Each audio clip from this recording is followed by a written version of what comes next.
Ya, halo semuanya teman-teman. Jadi di bab ini kita mau membahas tentang karakteristik algoritma. Nah, kita mulai dulu dengan sejarah singkat algoritma ya. Jadi, menurut para ahli matematika nih, kata algoritma itu berasal dari kata algorithm. Nah, kata algorithm ini berasal dari nama seorang penulis buku Arab yang terkenal, yaitu Abu Ja'far Muhammad Ibnu Musa Al-Khwarizmi. Nah, Al-Khwarizmi ini sama orang-orang barat tuh dibacanya jadi algoritma gitu. Nah, ini foto bapaknya ya. Kemudian perubahan dari kata algoritma menjadi algoritma muncul karena kata algoritma sering dikelirukan dengan aritmetik.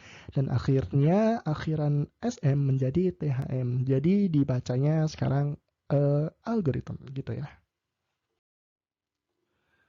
Nah, ini yang pertama, jadi algoritma itu harus berhenti setelah mengerjakan sejumlah langkah terbatas. Kalau teman-teman masih ingat yang algoritma mempertukarkan isi gelas itu ya. Jadi kan setelah mempertukarkan isi gelas C ke B, kemudian kan sudah selesai tuh. Nah, itu yang dimaksud algoritma harus berhenti. Ya, untuk karakteristik algoritma yang kedua yaitu setiap langkah harus didefinisikan dengan tepat dan tidak boleh berarti dua. Jadi contohnya gini nih, misalkan ya ada setumpuk kartu gitu, terus perintahnya tumpuklah kartu tersebut menjadi beberapa tumpukan. Nah itu kan eh ambigu ya, maksudnya beberapa itu berapa tumpukan kan gak jelas. Beda kalau misalkan perintahnya itu jadi eh, tumpuklah kartu dengan lambang love menjadi 5 tumpukan kartu. Nah, itu kan jelas ya. Jadi apa kartu yang harus ditumpuk dan juga berapa tumpukan. Kemudian yang ketiga yaitu algoritma memiliki 0 atau lebih masukan. Pada algoritma mempertukarkan isi gelas, jadi masukannya itu yaitu gelas A dan juga gelas B. Gitu. Dan untuk yang keempat, algoritma itu mempunyai 0 atau lebih luaran. Jadi ini contohnya misalkan teman-teman bayangin ada sebuah box yang dia berfungsi untuk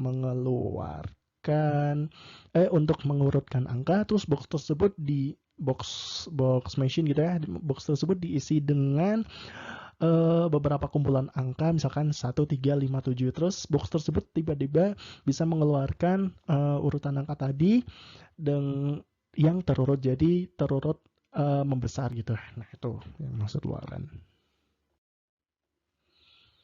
Dan yang kelima, karakteristik algoritma yaitu algoritma itu harus efektif.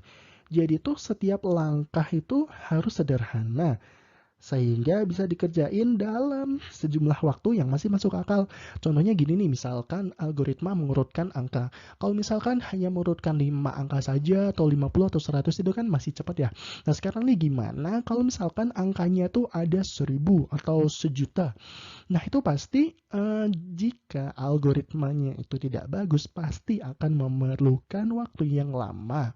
Sehingga algoritma itu harus efektif agar waktu pengerjaannya itu bisa masih tergolong yang masuk akal. Baik, demikian teman-teman. Terima kasih sudah menyaksikan atau sudah menonton video ini. Selamat belajar. Ya, jangan patah semangat. See you. Tetap tonton video selanjutnya, teman-teman.